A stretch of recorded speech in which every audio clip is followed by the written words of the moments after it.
বন্ধুরা, আজকে আমরা যাচ্ছি ঢাকাতে ট্রেন যোগে। এখন এসেছি উল্লাপাড়া রেলওয়ে স্টেশনে। আমরা ট্রেনে করে যাব। আমাদের ট্রেন 9টা 39 মিনিটে। আমরা 5 মিনিট আগেই স্টেশনে এসে পৌঁছেছি।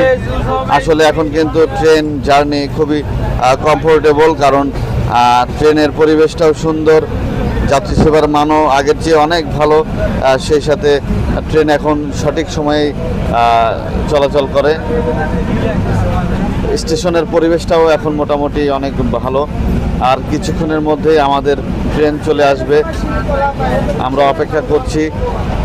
নাবিল, রাজ্য অনেক হ্যাপি, আমরা একসাথে যাচ্ছি। আর ইতিমধ্যেই আমাদের সাথে দেখা হয়ে গেল গারাদহ ইউনিয়ন পরিষদের সাবেক সফল চেয়ারম্যান, স্বর্ণপদকপ্রাপ্ত চেয়ারম্যান আমাদের জব্বার মামা। তিনি উপজেলা বিএনপির সাবেক সিনিয়র সহসভাপতি। তিনি একজন সাংবাদিক মাধ্যম মানুষ এবং একজন প্রকৃত জনপ্রতিনিধির মানসিকতা তার ভেতরে। আমাদের ট্রেন কিন্তু ইতিমধ্যেই চলে এসেছে। আমি প্রথমেই বলেছি যে ট্রেন এখন সঠিক সময়ে আসে। তো আমি, রাজ্য একসাথে যাচ্ছি। পেছনে রয়েছে রাজ্য এবং রাজ্যর মা।